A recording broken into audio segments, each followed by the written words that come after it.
اناج اور دولت۔ ایک امیر کبیر سوداگر گھوڑے پر سوار ہو کر جا رہا تھا۔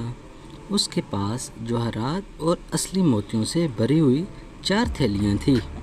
ان اصل موتیوں کو بیچ کر وہ تجارت کا سامان خریدنے کی غرض سے یہ سفر کر رہا تھا۔ اچانک وہ راستہ بھول کر ایک صحرا میں جا نکلا۔ اس کے پاس دولت تو بہت زیادہ تھی، لیکن کھانے پینے کا سامان نہ ہونے کے برابر تھا۔ پانی کی بوتل میں تھوڑا پانی تھا، جو تپتے ہوئے صحرا میں داخل ہوتے ہی اس نے پی لیا۔ گرم ریت پر تھوڑا بھی چلنے کے قابل نہ رہا۔ رفتہ رفتہ اسے بھوک پیاس نے تنگ کرنا شروع کر دیا۔ وہ اگر اونٹ پر سوار ہوتا تو شاید اس مصیبت کا مقابلہ کر لیتا، کیونکہ اونٹ کو صحرا کا جہاز کہا جاتا ہے۔ گھوڑا صحرا کی ریت پر گر کر تڑپنے لگا تو سوداگر تھیلیوں کر لے کر پیدل ہی چل پڑا۔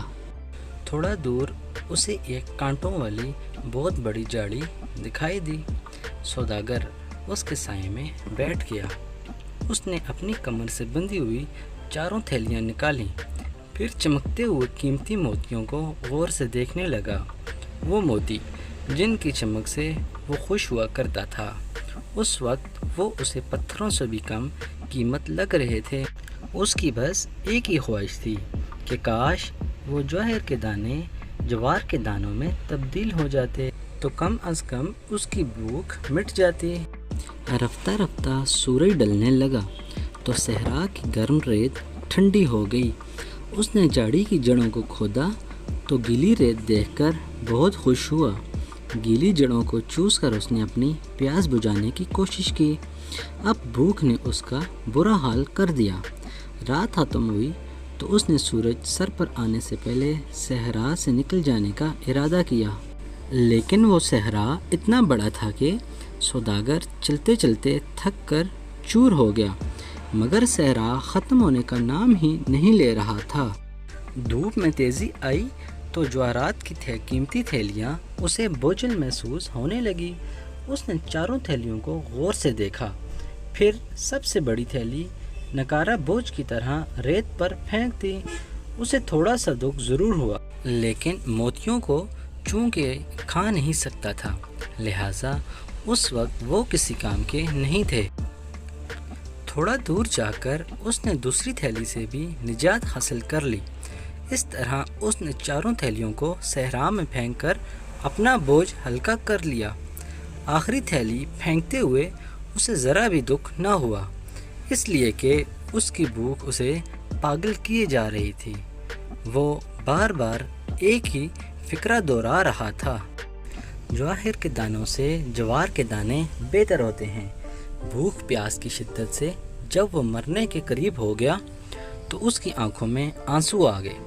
اس نے بڑی عاجزی سے خدا کے حضور دعا کی، اے میرے خدا، تو ان جواہرات کی 4 تھیلیوں کے بدلے مجھے صرف 1 تھیلی چنوں کی عطا کر دے، تاکہ بھوک کے اس عذاب سے میری جان چھوٹ جائے۔ کہتے ہیں سچے دل سے مانگی ہوئی دعا ضرور قبول ہوتی ہے۔ سوداگر کو تھوڑے دور درختوں کا ایک جھنڈ دکھائی دیا۔ یہ ایک چھوٹا سا نخلستان تھا جو صحرا میں زندگی کی ضمانت سمجھا جاتا ہے۔ اس نخلستان میں پانی کا ایک چشمہ بھی بہہ رہا تھا۔ سوداگر نے اپنی پیاس بجھائی تو اس کی جان میں جان آئی۔ تھوڑی دیر بعد اس کی بھوک اور زیادہ چمک اٹھی۔ اچانک اسے ویسی ہی تھیلی نظر آئی جیسی اس نے سب سے پہلے صحرا میں پھینکی تھی۔ اسے اپنی آنکھوں پر یقین نہیں آ رہا تھا۔ تھیلی موتیوں سے بھری ہوئی دکھائی دے رہی تھی۔ اس نے کانپتے ہوئے ہاتھوں سے تھیلی کو کھولا۔ ایک بار پھر اس نے عاجزی سے خدا سے دعا کی، یا اللہ، اس تھیلی میں اگر سچے موتی ہیں تو ان کو بنے ہوئے چنوں میں تبدیل کر دے۔ اس کی خوشی کا کوئی ٹھکانہ نہ رہا جب اس نے دیکھا کہ تھیلی بنے ہوئے چنوں اور جوار کے دانوں سے بھری ہوئی تھی۔ اس نے خدا کی اس نعمت پر لاکھ لاکھ شکر ادا کیا، اور سوداگر اپنی جان بچا کر صحرا سے واپس آیا تو بالکل ایک بدلا ہوا انسان تھا۔ یہ واقعہ وہ اپنے دوستوں کو سناتا اور کہتا، امیر سے امیر اور غریب سے غریب انسان میں ایک دو وقت کی روٹی کا فرق ہوتا ہے، لہٰذا دولت کی عوض میں انسان کو کوئی غلط کام نہیں کرنا چاہیے۔